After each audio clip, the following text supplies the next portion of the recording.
Olá, seja bem-vindo, seja bem-vinda. Aqui estamos dando início a mais um programa Espiritismo e Educação, que está sendo transmitido pela Web Rádio Estação da Luz, através do Facebook e também através do YouTube. E você veja aí já no letreiro, você pode participar. Estamos aqui ao vivo, falando diretamente da cidade do Rio de Janeiro e agradecendo por esta oportunidade, rogando as bênçãos do nosso Mestre Jesus, para que possamos, até o final, desenvolvermos bem a temática do nosso programa.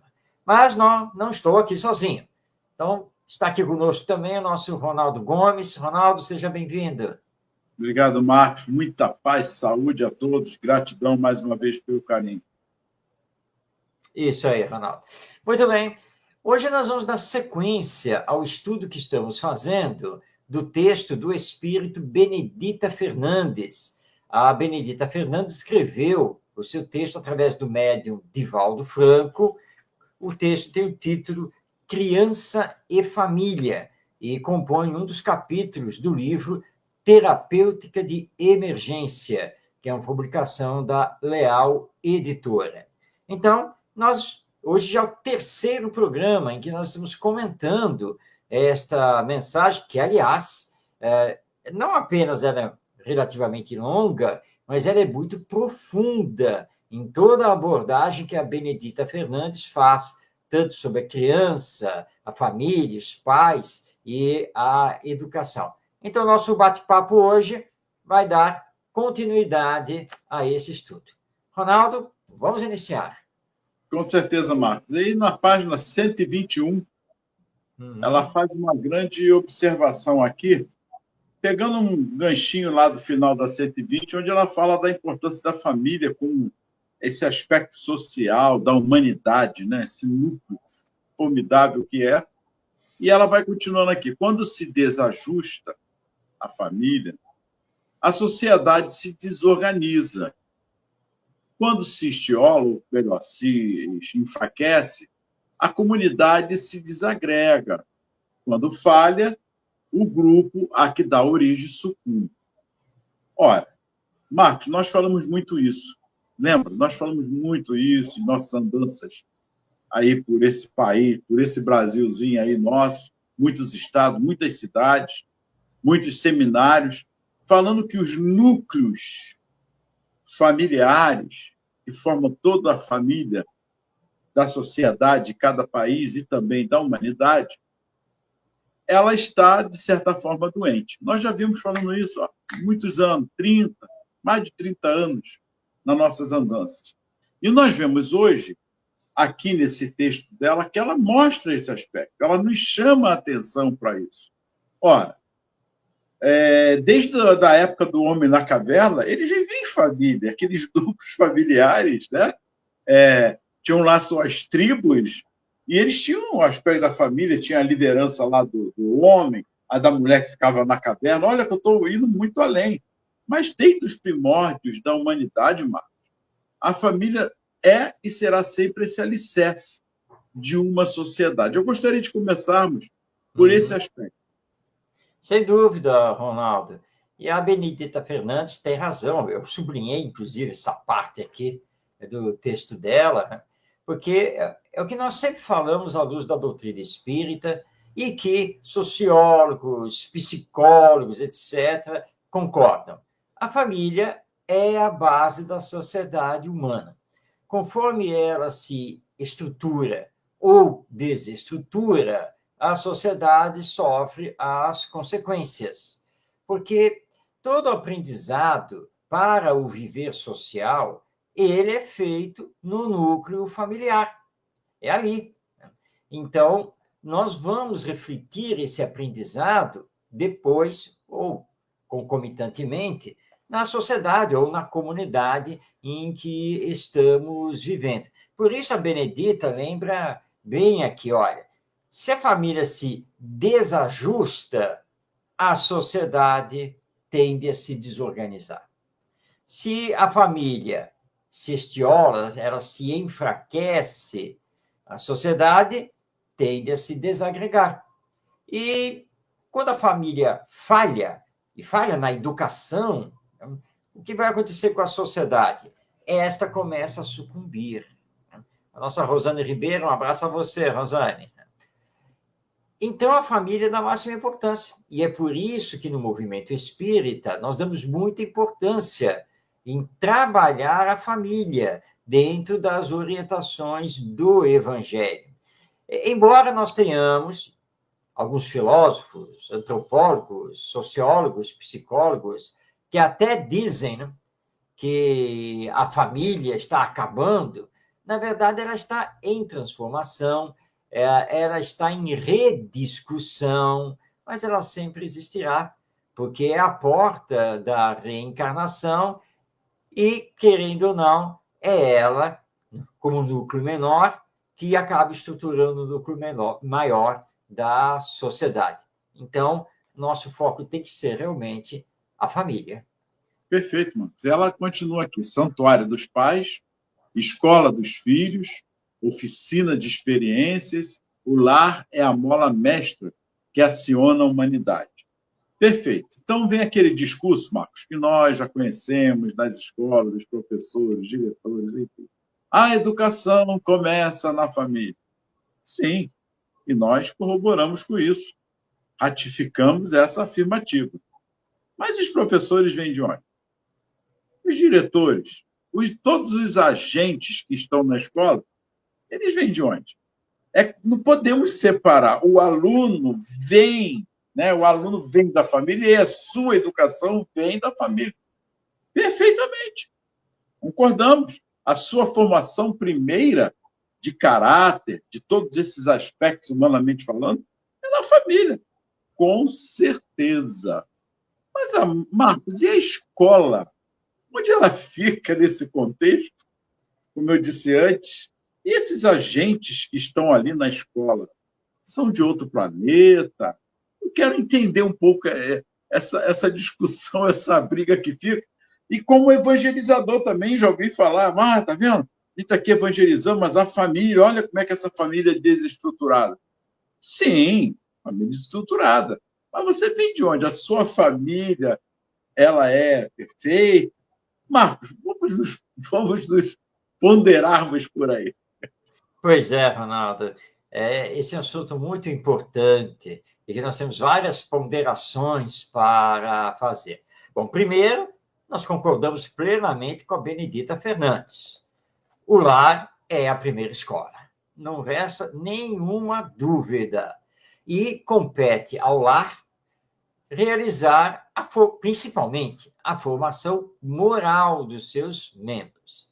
É aí que nós estamos tendo problema, porque em muitas famílias, ou seja, em muitos lares, nós não estamos encontrando essa formação moral. Pelo contrário, as novas gerações têm sido formadas dentro de um viés materialista, egoísta, e isso, obviamente, tem refletido na sociedade humana. Então, não resta dúvida que a escola do lar é de fundamental importância. Pois bem, mas existe a escola. Né? Qual é o papel da escola? Nós podemos dizer que o papel da escola, um dos papéis da escola, é complementar a família. Todo esse esforço de formação moral, do caráter, da corrigenda das más tendências, aplicação de limites, etc. Porque isso tem que ter sequência na escola. Porque a escola foi criada para ser um instituto humano de educação dos seres humanos, a partir da infância. O problema é que, ao longo do tempo, a escola passou a ser uma instituição de ensino. Isso é muito interessante, né? Porque quando nós nos referimos à escola, normalmente nós não nos referimos como instituição de educação. Nós sempre nos referimos como instituição de ensino. A escola é o lugar onde se ensina e a criançada e os jovens vão lá para aprender. Com isso, a escola meio que se distanciou da educação propriamente dita. E aí começou esse embate, essa verdadeira guerra. A escola se queixa dos alunos que tem na atualidade, porque a família tem falhado na educação das crianças. Mas a família também se queixa da escola, porque a escola andou se afastando da educação e só quer saber de ensinar conteúdos. E aí fica esse jogo de empurra, mas você colocou muito bem. Olha só, minha gente, acontece que os professores não são ETs, ou seja, eles não são extraterrestres, ou seja, não vieram de outro planeta. São todos seres humanos também. E como você bem lembrou, mas o professor e a professora também não têm pai e mãe? Não nasceram, eles não têm uma data de nascimento. E quando eles chegam na escola, vieram de onde? Vieram do lar. Ou o lar dos seus pais, ou se já são casados, o lar que constituíram. Portanto, não tem como separar os pais dos professores e nem os professores dos pais. Essa que é a grande verdade. Porque nós somos, eu sou, ao mesmo tempo, eu sou um educador e sou avô, e sou pai. Não posso separar uma coisa da outra. Então, nós temos, os professores têm que entender isso. Quer dizer, a partir do momento que você entra na escola, você não pode esquecer que você também pertence a uma família, que você também tem um lar e que você convive com outras pessoas naquele lar. Você não pode esquecer disso. Não pode esquecer da humanização desse ensino e que na escola nós devemos dar continuidade também aos esforços da formação moral que a família esteja fazendo. Agora, se a família não estiver fazendo, a escola precisa fazer a sua parte. E aí vai chamar os pais e responsáveis para conversar, dialogar com eles, tentar dar uma reestrutura a essa família, a esse lar. Afinal de contas, a escola é, sim, um instituto de educação. E educação vai além do ensinar. E a coisa deteriorou tanto, não é, Ronaldo? Que muitos professores já falam abertamente, né? Que aí eu estou ali na escola para ensinar. Quem quiser aprender, que aprenda. Quer dizer, já largando a situação, ó, se essa geração, essa criançada, esses jovens não querem saber nada com coisa nenhuma, não sou eu que vou arrancar os meus cabelos aqui. Então, eu entro na sala, eu passo a matéria, faço os exercícios, e quem quiser estudar, que estude, quem quiser aprender, que aprenda. Até porque, né, ele já vem de casa sem limites, sem respeito, sem coisa nenhuma, e eu não estou aqui na escola para fazer o que o pai e a mãe têm que fazer. Nós ouvimos muito isso. E aí fica um muro, né? Dividindo, né? Separando a escola da família. Então, aí nós ouvimos outra pérola, né, Ronaldo? Você já ouviu muitas vezes isso também. Olha só, quem tem que educar é a família. Na escola é instrução. Mas não é isso. A escola é instituto de educação. Eu vou repisar isso novamente, como a família também é. Então, na verdade, como já falamos aqui no programa várias vezes, a escola precisa dar as mãos à família. Mas você lembrou também a evangelização do centro espírita. O centro espírita não é uma instituição humana à parte da sociedade humana. Tá? Não é, não. O centro espírita são pessoas. Como a escola são pessoas. A família são pessoas. Muito bem. De onde vêm os frequentadores, os dirigentes, os evangelizadores do centro espírita? Qual é a resposta? Da família. Todos têm um lar constituído. Nós estamos aqui, claro, debatendo essa constituição, essa estrutura, mas todos vêm de uma família. Então, não dá para separar uma coisa da outra. Então, lembremos que família, a escola, em todos os seus níveis, o centro espírita, as igrejas das mais variadas denominações, enfim, na verdade, todos esses institutos precisam ser institutos de educação do ser humano, que é o espírito reencarnado. Quando tivermos essa visão, com certeza a sociedade humana vai melhorar, não é, Ronaldo? Até porque, Marcos, nós, como você frisou bem aí várias vezes, nós pertencemos a uma família. e pela qual temos que ter essa visão, ter isso em nós como educadores, como seres humanos, que a educação vem da família. Ok? É isso mesmo, a educação vem da família. Mas eu estando do portão para fora, indo para o meu trabalho, para a escola, para a evangelização, para a igreja, eu tenho que estar em mente e no coração e na minha postura e na minha conduta palavras que estão nesse processo. O diálogo, o respeito, a educação em si, que estão ligadas a essa minha postura. Então, quando eu fico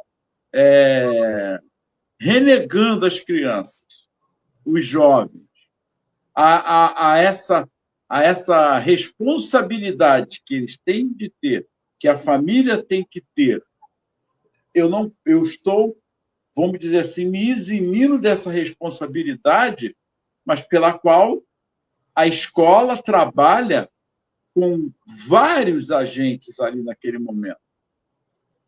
Culturas diferentes, famílias que trazem suas culturas diferentes, a qual eu também trago. Aí vem o discurso que nós estamos fugindo, Marcos, de uma realidade, mas não é eu que estou fugindo, Marcos. O BCN, os parâmetros curriculares, enfim, a lei LDB nos pede esse aspecto, de tratarmos também da afetividade, da cognição e trazer as habilidades dessas crianças para nós, trazer a família até a escola. Quantas e quantas vezes a família ela é ajudada, às vezes, quando o pai ele chega à escola e a escola vai conversando com os pais e fala: olha, seu filho é muito bom, mas dos tempos para cá, o que está havendo? Aí o pai cai numa real, puxa, realmente, desculpe, senhor Marcos, é que eu tenho falhado e tal. Olha essa parceria, como ela está ajudando nesse processo. Olha a Laura aí também. E esses professores, educadores, pensando dessa maneira, com certeza, perde uma grande oportunidade, como nós estamos falando aqui, de dar prosseguimento nessa parceria, que ele é um dos agentes formadores nesse processo educacional, nesse desenvolvimento cognitivo e afetivo daquele ser que está ali. E trazendo isso para a evangelização, tem esse aspecto, o mesmo aspecto. E um aspecto, Marcos, você vê como o assunto é vasto. Na evangelização tem um aspecto. Muitas vezes a pessoa está ali de boa vontade, mas é o que ela quer. Perguntar a ela, não, você quer ser evangelizadora? Ou se você quer realmente, qual ciclos aqui, qual aqui, na parte da infância, da pré-adolescência ou da mocidade? Não, Marcos, chega lá também e joga a pessoa ali. Não, nós estamos precisando de colaboradores. Está um erro também. Então, a pessoa, às vezes, está ali, mas ela está perdida. Ela tem até conhecimentos doutrinários, Marcos, mas não é a praia dela. Então, eu estou tocando em alguns aspectos para que a gente possamos nos debruçar nesses pontos e observarmos que nós, enquanto estamos na escola ou numa evangelização, somos agentes formadores. Nós não podemos nos esquecer disso. Vou repetir. Em qualquer situação, a nossa postura, a nossa conduta naquele momento, fala alto. Porque eu estou do lado de lá, posso falar, pois é, eu venho da minha família e tenho educação. Mas esse aí parece que não tem educação nenhuma na família dele. E aí, Marcos, nós temos que parar com esse discurso e nos colocarmos como verdadeiros seres humanos no mesmo barco, não existe barcos diferentes. Nós temos sempre que lembrar, Ronaldo, e sempre falamos isso aqui no programa, que a escola são pessoas. Por isso, então, as pessoas que formam a escola têm que estar ali de mente e coração, que você citou. Ou seja, está faltando um ambiente humanizado, um ambiente mais afetivo, acolhedor, participativo. Nós insistimos em formatar as nossas escolas como se estivéssemos no século XIX.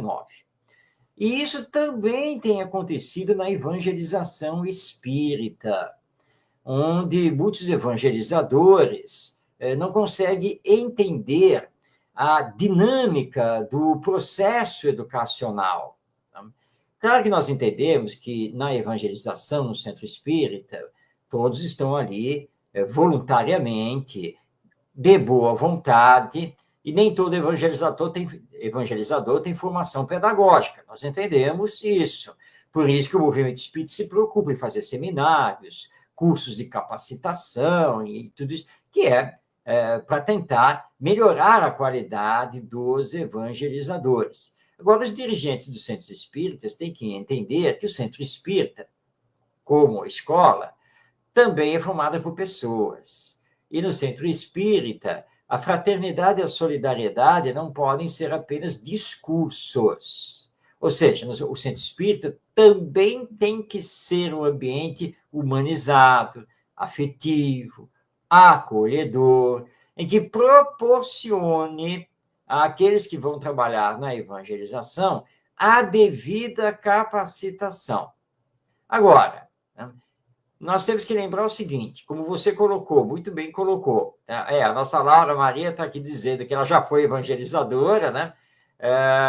E realizou essa função que foi dada a ela ali na evangelização. Pois aí é o cuidado. Tá? Aí é o cuidado que nós temos que ter. Você faz um curso de capacitação. Ok. Tá? O que você deve fazer, então?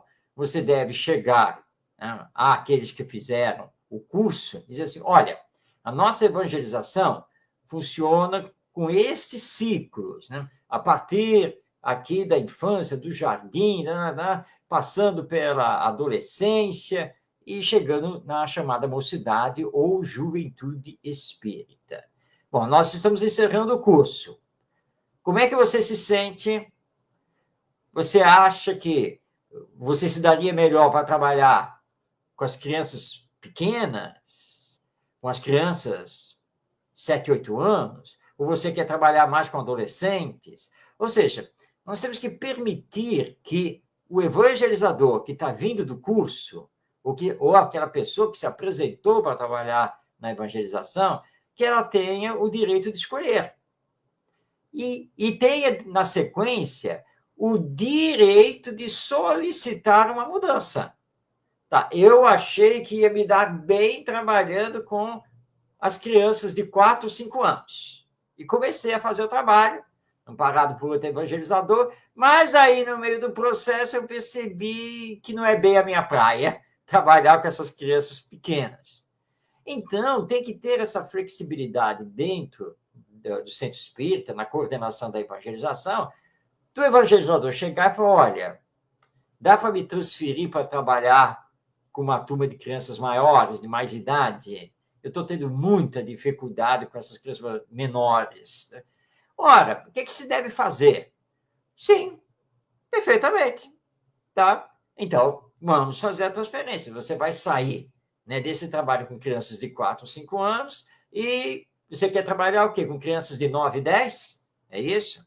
9 e 10, eu acho que eu vou me dar muito melhor. Então, tá bom. Sim, mas o que fazer agora? Né? A turma de 3, 4 anos perdeu um evangelizador. Bem, a equipe tem que ser flexível para que alguém possa ir para lá. Ou procurarmos uma outra pessoa que possa cobrir isso. Enfim, para não impormos pura e simplesmente. Olha, estamos precisando de um evangelizador para trabalhar com os adolescentes. Vai. E, de repente, trabalhar com os adolescentes não é com você. Olha que situação que vai acontecer. Então, cuidado, nada de impor. Nós vamos fazer os cursos de capacitação, seminários, encontros, tentando qualificar os nossos evangelizadores, mas temos que permitir que eles façam as suas escolhas também. Então, isso é muito importante. E que na evangelização nós entendamos que a evangelização espírita não é ambiente apenas para ensinar. Porque muitas vezes nós estamos cometendo o mesmo equívoco que se comete na escola. Tá, então, vamos ensinar para essa garotada a vida depois da morte. Vamos ensinar para eles o perispírito, porque não dá para falar de vida depois da morte sem falar do perispírito, que é o corpo espiritual. Ah, e tem mais, Ronaldo. 2 meses, no mínimo, hein? Para colocar na cabeça deles Jesus. Porque está faltando Jesus. Então, no mínimo 2 meses, ó, para trabalhar ali, ó, Jesus para cima dessa garotada. E aí nós estamos cometendo outro equívoco. O primeiro que não é para ensinar, mas sim para orientar, para fazer pensar. E segundo, sim, claro que eles precisam também aprender sobre vida depois da morte, sobre perispírito, sobre Jesus. Sim, sim.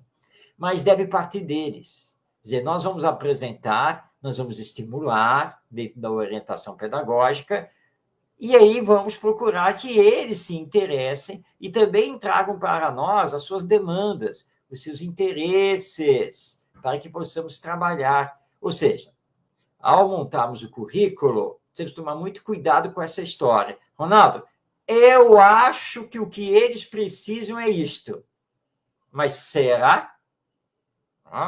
Então, temos que tomar muito cuidado com isso e fazer um currículo flexível, não fechado, com temas para todas as semanas do ano inteiro. Isso é muito ruim. Então, não esqueçamos, e também todo esse trabalho, seja na escola, quanto na evangelização no centro espírita, não é um trabalho isolado. Precisa ser feito também junto com a família, junto com os pais e responsáveis, não é, Ronaldo? Perfeito, Marcos. Eu gostaria de ler aqui, Marcos, não tem como fugir disso. A pergunta 774 do Livro dos Espíritos, que vem ratificar esse aspecto da família. Então, vamos lá. Kardec pergunta: há pessoas que, do fato de os animais, ao cabo de certo tempo, abandonarem suas crias, deduzem não serem os laços de família entre os homens mais do que resultado dos costumes sociais e não efeito de uma lei da natureza. Que devemos pensar a esse respeito? Lembrando que eu já li isso aqui várias vezes, mas eu estou... Professor, não tem jeito. Isso é para memorizar a resposta. Olha a resposta dos espíritos. Porque tem pessoas que acham tudo isso aqui que Kardec está perguntando. Ah, nós estamos voltando. Nem os animais fazem isso, olha só. Ou então, não vendo só? Gente, calma. Vamos nos humanizar. Eu sei que a situação no mundo está gritante, mas a gente precisa estar com o pé no chão. Tem comparações. A nossa comparação é nós conosco mesmo, os nossos semelhantes. E é o que os espíritos falam aqui, ó. Diverso dos animais é o destino do homem. Os animais estão num processo de evolução. Nós já passamos por tudo isso. Mas eles estão nesse desenvolvimento, um outro processo totalmente diferente até chegar a isso. Mas vamos lá. Por que, então, querer identificá-lo com este? Quando a gente acaba fazendo isso, é um grande erro. Porque você quer buscar a resposta onde não existe. As respostas em você mesmo. Já dizia Sócrates, né? Conhece a ti mesmo. Então, nós temos que nos entrarmos numa introspecção conosco mesmo e olha o que ele vai dar continuidade aqui, os espíritos. As necessidades físicas, a necessidade de progredir, são totalmente diferenciadas. Os laços sociais são necessários ao progresso e os de família mais apertados se tornam os primeiros. Eis porque os segundos constituem uma lei da natureza. Quis Deus que, por essa forma, os homens aprendessem a amassem como irmãos. É o que está faltando. O amor vivenciado e solicitado e pedido por Jesus. Amar a Deus sobre todas as coisas e a teu próximo como a si mesmo. E nós, por conta do nosso egoísmo, nosso orgulho, continuamos nesses debates, nessas crises existenciais, nessa picuinha, nesses melindres, uns com os outros, discutindo assuntos tão claros que parte de nós, seres humanos. Pois é, Ronaldo. O amor é a base da educação, é a essência da educação. E, de fato, os espíritos superiores têm razão que nós, seres humanos, não temos que nos comparar com os animais. Como você bem colocou, os animais estão em outro estágio de evolução, estão realizando ainda o seu desenvolvimento muito na base dos instintos. E nós, que já somos espíritos, as individualidades pensantes, nós estamos muito além. Ora, por que boa parte dos animais abandona suas crias quando essas já começam a ter um certo desenvolvimento e já aprendem a caçar, né, a se alimentar? Por quê? Porque a mãe cuida dos seus filhotes por instinto, acima de tudo. Então, ela os prepara para viverem por si. Então, quando eles já começam a viver por si, ela encerra aquilo que ela teria que fazer. E vai ter outra ninhada, outros filhotes, e assim por diante. Ora, mas isso é entre os animais, que vivem mais por instinto, dentro do estágio evolutivo em que se encontram. Nós, seres humanos, nós somos seres que pensamos, nós somos seres que sentimos, nós somos seres que estabelecemos toda uma organização social. Nós sabemos transformar a natureza e utilizá-la para o nosso bem-estar. Então, não tem como fazer comparação. Nós sabemos formar uma família, dar uma estrutura a ela. Nós sabemos da necessidade de realizar a educação moral, de trabalhar o livre-arbítrio para promover o bem para todos. Não tem termos de comparação com os animais. Daí a resposta que os espíritos dão a Kardec. Mas por que essa teimosia de vocês quererem se comparar com o que é incomparável? Então, gente, formar a família é uma lei natural, sim.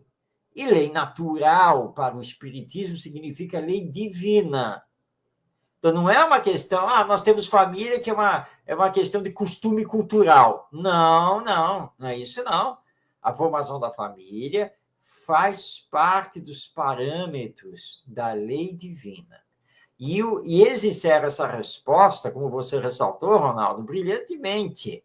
Mas por que a família pertence à lei divina? É porque, através da família, os laços espirituais que vamos formando ao longo das existências nos levam a um novo encontro ou reencontro para darmos continuidade ao aprendizado do amai-vos uns aos outros.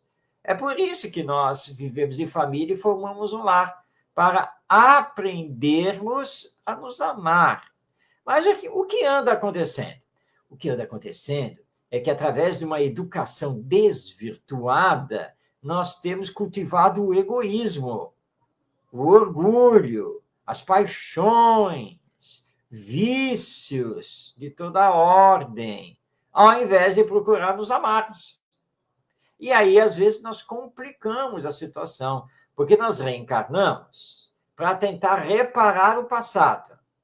Mas o que é que nós estamos fazendo? Nós estamos complicando tudo, porque nós estamos aqui brigando um com o outro, e fazendo as picuinhas, e fofocas, e não sei o quê, e um de mal com o outro.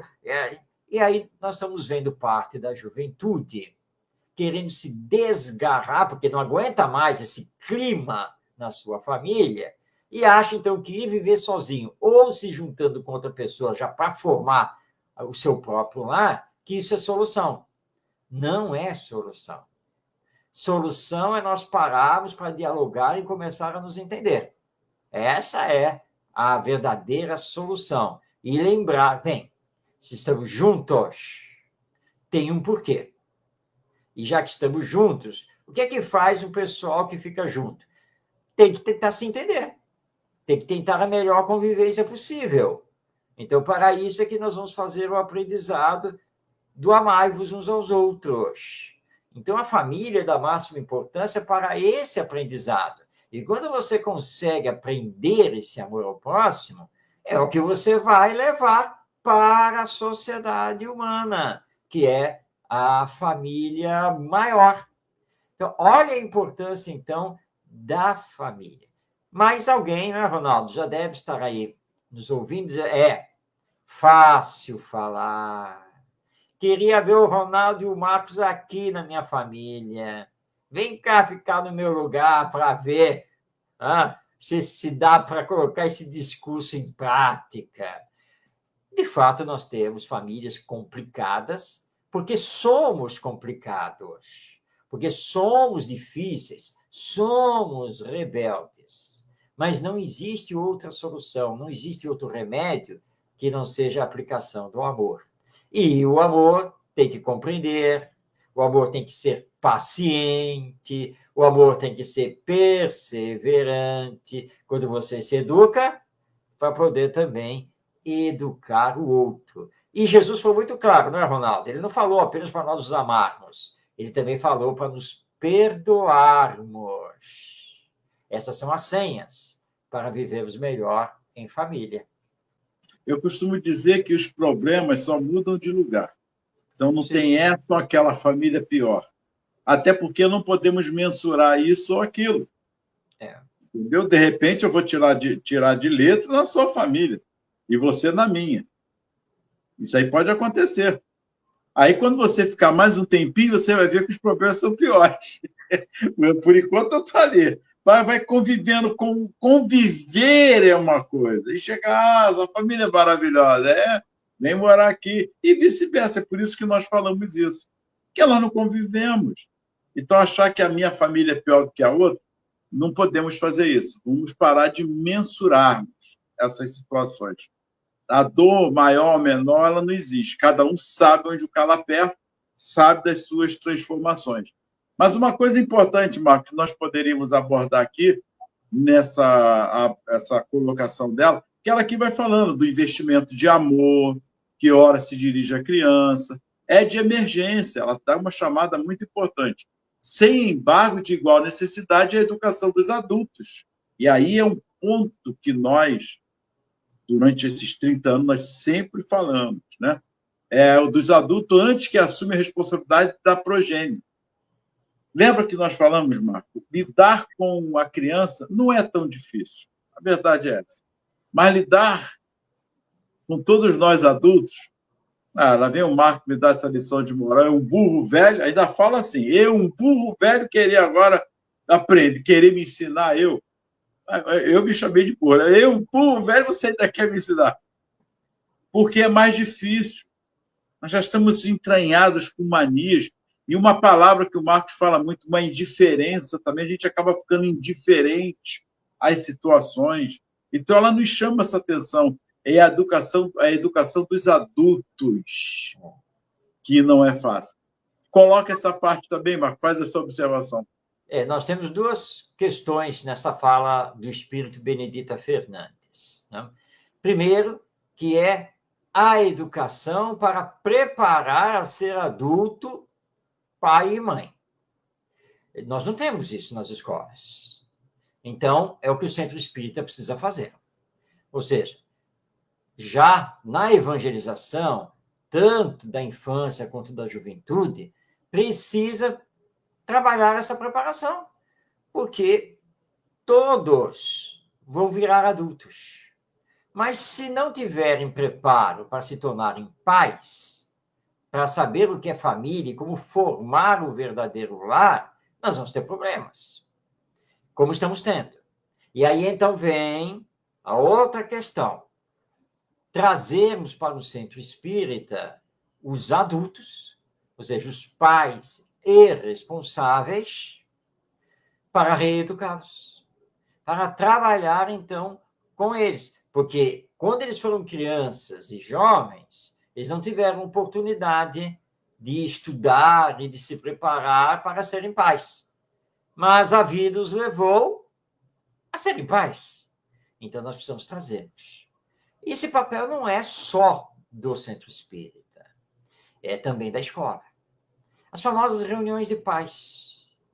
Reunião de pais tem que ser aquela reunião afetiva, humanizada, confraternativa, e, se possível, no estilo roda de conversa ou bate-papo, em que, na verdade, os educadores precisam aprender a ouvir os pais. Como dizia o nosso saudoso educador Rubem Alves, os educadores precisam exercitar a escutatória, né? Saber escutar.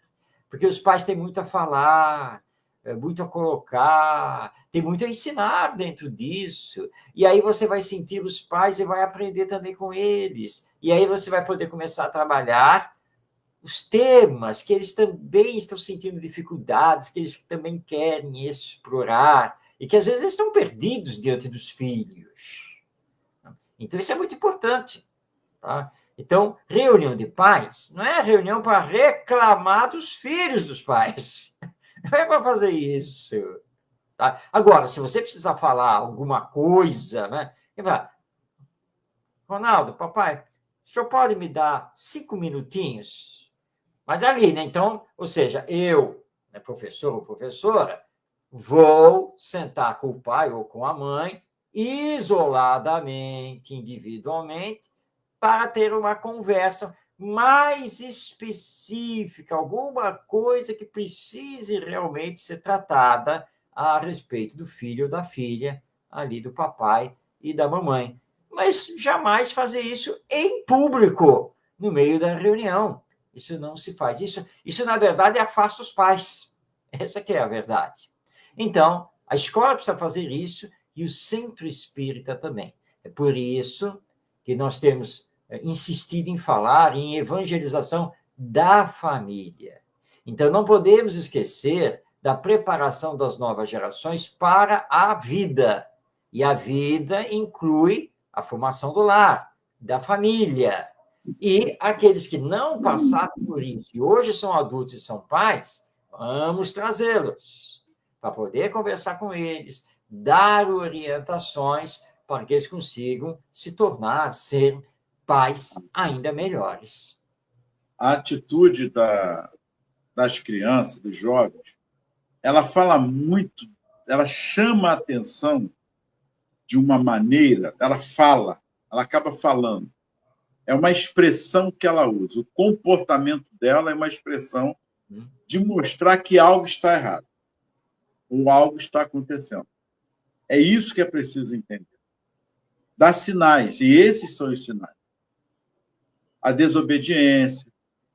Boa noite, aí o Santos, muita paz. É realmente, Marcos, a reunião é para os pais. Perfeito, é isso aí. Conheço pais que não sabem que sério o filho está.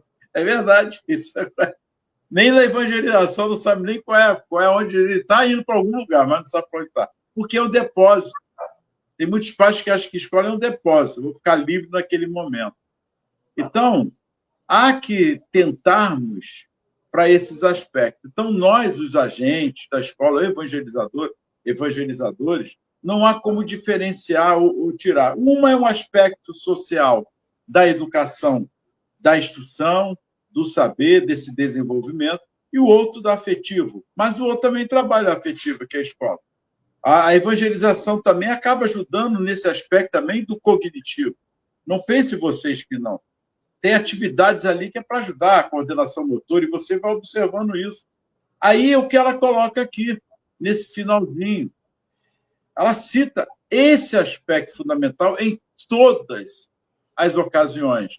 Tarefa desafiadora para educadores, sociólogos, psicólogos e demais estudiosos do comportamento da personalidade humana. O grave problema da dissolução da família e o consequente abandono a que vai relegada a prole. Porque a criança, e o jovem acaba ficando num ping-pong, como nós chamamos, não é isso, Marcos? O que é verdade.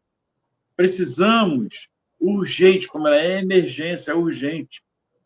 Na casa espírita, então, ter esse trabalho. Aliás, existe essa campanha de trazer a família, a criança, a evangelização é de suma importância, mas trazer a família para esse aspecto da evangelização. É verdade, Ronaldo. Isso é urgente. E os espíritos vêm falando sobre isso há muito tempo, que a nossa evangelização tem que se expandir para abarcar, acolher toda a família, não é somente a criança e o jovem. Então, essa compreensão maior precisa adentrar aos dirigentes espíritas e coordenadores da evangelização. Claro que a dedicação à criança ela é muito importante, porque é o espírito reencarnado iniciando sua jornada terrena e toda a orientação na infância é realmente uma prioridade. E isso tem que ter continuidade na adolescência e, na sequência, na juventude.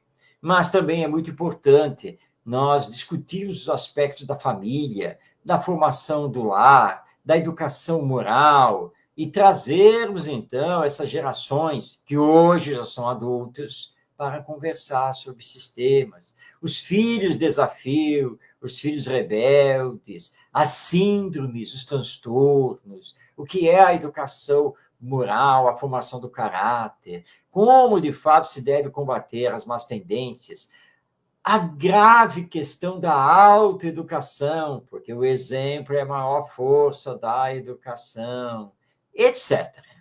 Temas é que não faltam para nós trabalharmos com os pais irresponsáveis, tá?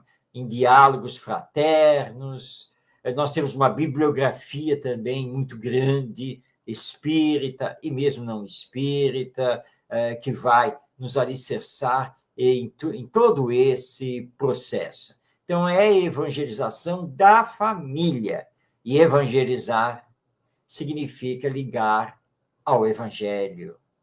E nós não podemos esquecer que o Espiritismo revive os ensinos morais de Jesus a partir da imortalidade da alma, da reencarnação, da lei de evolução. O nosso roteiro tem que ser Jesus. Ele é nosso guia e modelo, está lá na questão 625 do Livro dos Espíritos. Então, nós precisamos nos trabalhar, não é só querer trabalhar isso com os outros. Eu preciso me trabalhar muito em relação a isso, ou seja, ter mais sentimento, mais humanização, a combater em mim as más tendências, para deixar aflorar as virtudes. E tudo isso tem por base o amor. E o amor foi ensinado e exemplificado por Jesus. E aí voltamos ao que nós já falamos aqui no programa, né? Por que nós estamos aqui na Terra reencarnados? Para aprendermos a nos amar. E a educação deve justamente promover esse amor entre nós. Muito bem, Marcos. Semana que vem daremos continuidade. Que Jesus nos abençoe. Gratidão a todos. Gratidão, Marcos Tavares. Muita paz e saúde. Evangelize e coopere com Jesus. É isso aí. Isso aí. Então, o nosso Tavares aí que está aí na técnica, colocando aqui essa campanha, que é muito importante, ao nosso Sandro, lembrando da importância do Evangelho no lar, para que depois os membros da família possam levar a vivência do Evangelho para a sociedade. Realmente é muito importante. Você que vem aí nos acompanhando aqui no Espiritismo e Educação, lembrando que nós estamos aqui estudando a mensagem do Espírito Benedita Fernandes. Essa mensagem foi recepcionada pelo médium Divaldo Franco e se encontra publicada no livro Terapêutica de Emergência, da Leal Editora. O Ronaldo já anunciou, eu vou reforçar aqui o anúncio, que semana que vem, isso mesmo, dia 16, nós estaremos aqui de volta para fecharmos este estudo sobre a criança e a família, com base aqui no pensamento da Benedita Fernandes. E aí, nós vamos depois anunciar o que vem pela frente aí para 2025. Espiritismo e Educação vai ao ar, então, toda segunda-feira, 8h30 da noite, através da Web Rádio Estação da Luz, transmitindo pelo Facebook e pelo YouTube. Mas, se você não puder nos acompanhar aqui ao vivo, não fique triste. Não fique triste, sorria. Né? Olha o Ronaldo sorrindo aí. Sorria, porque o vídeo fica no YouTube. É isso mesmo. Então, você pode acessar depois no YouTube Estação da Luz Tavares, vai abrir o canal da Web Rádio e você vai ver que existe lá uma playlist com o nome do programa, Espiritismo e Educação. E você vai poder, então, acessar este programa e todos os demais, porque eles ficam, então, disponíveis no YouTube. E não deixe, claro, ao acessar o canal, de fazer a sua inscrição e acompanhar a programação da Web Rádio Estação da Luz. Muito bem, chegamos ao final de mais um programa Espiritismo e Educação, agradecendo a Jesus, nosso mestre, aos bons espíritos que nos inspiraram. Uma boa noite, um grande abraço a todos que nos enviaram aí as mensagens e que estão nos assistindo. Muita paz em todos os corações e que possamos, então, nos encontrar semana que vem para mais um Espiritismo e Educação.